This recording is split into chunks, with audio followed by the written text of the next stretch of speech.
Hi, it's good to see you again as we carry on working our way through Mark's Gospel. The sentence is in, but there are still several hurdles that need to be navigated to get Jesus to the cross. Each one is an opportunity for someone to call out the injustice and reverse the situation. But will anyone take it? Today, we're getting near the end of Mark's Gospel. Our passage is Mark chapter 15 and verses 1 through to 32. These verses take us from the point where Jesus is presented as a criminal to the Roman governor through to the nailing of his body on the cross. If you want to read them for yourself, there is a link in the video description. Social media has changed the way we live and the way we communicate with each other.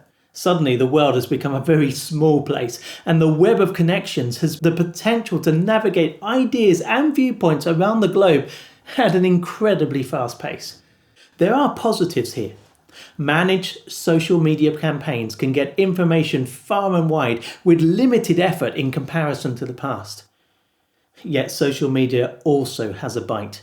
Slip up in the eyes of some and a trickle of negativity is started, which can flow into a torrent as it gathers pace. There are serious issues here for our day and many key questions. Yet that's not why I mention it. I bring it up because it is a close parallel to the treatment Jesus received as he took his journey to the cross.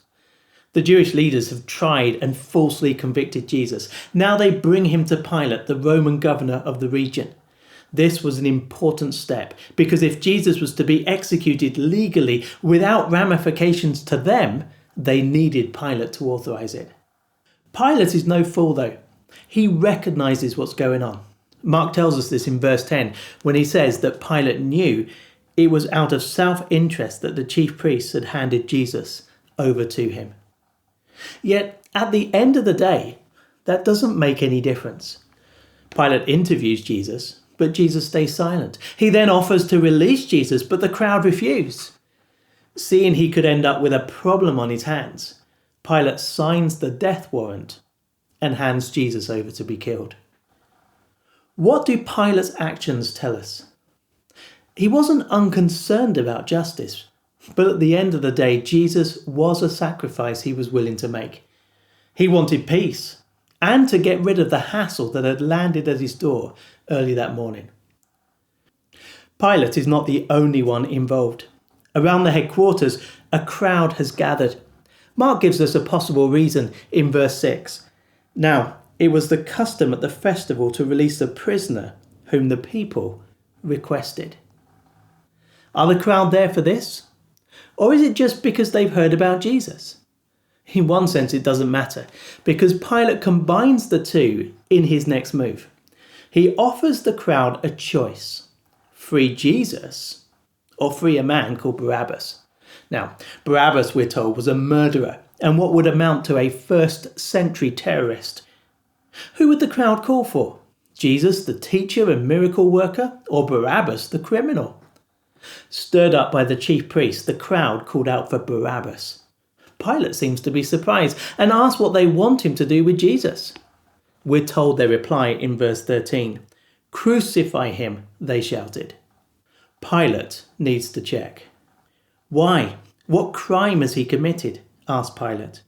But they shouted all the louder, "Crucify him." What makes a crowd turn like that? It seems so illogical and full of hate. Somewhere Jesus has fallen foul of public opinion. He hasn't matched their expectations and they decided he's got to go. Pilate hands Jesus over to the soldiers who hold him prisoner until it's time for him to be led out to the cross. There's no pity or compassion here. There isn't even ambivalent neutrality. They use Jesus as entertainment while they wait, dressing him in purple and driving a crown of thorns onto his head. Just the thought of that makes me wince. Doing this, they ridicule him. Mark describes it in verses 18 and 19. And they began to call out to him, "Hail, King of the Jews!" Again and again they struck him on the head with a staff and spat on him. Falling on their knees, they paid homage to him. They aren't the only ones. Jesus is taken to Golgotha, a hill outside Jerusalem.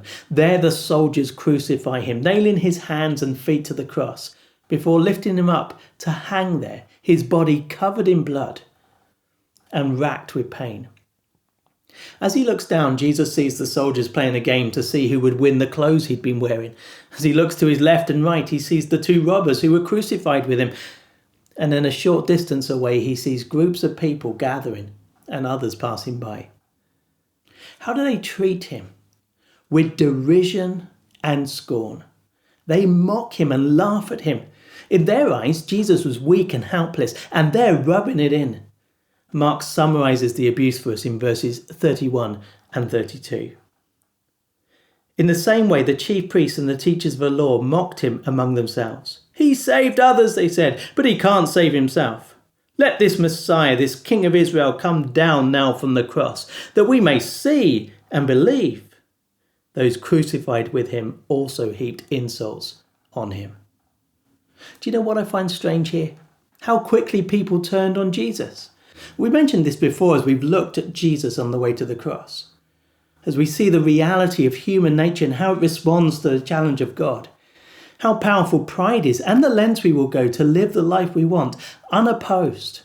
Here is more evidence of that. Yet if we see it from Jesus' perspective, it's a different story. Again, Jesus submits to the cross. He saw his life as a sacrifice given for us. Did we deserve it? No. Look how we treated him. Jesus knows this. He sees this. He experiences this. Yet is undeterred. What incredible love. From the beginning of Mark's Gospel, we've been encouraged to ask how we would respond to Jesus. I want to ask you that today. The Bible tells us that Jesus is God's Son. He is God's chosen King. If you accept that, it has implications. Will you take him as your king? Will you follow him? Or will you write him out of the story of your life, as they sought to do on the day he was crucified? Well, that's it for today. Next time we'll look behind the curtain and see what's going on as Jesus dies on the cross. It's a vital message, so do join us. If you want to be notified, please like the Facebook page or subscribe to the YouTube channel or on the Apple or Spotify podcasts. Hopefully, see you next time.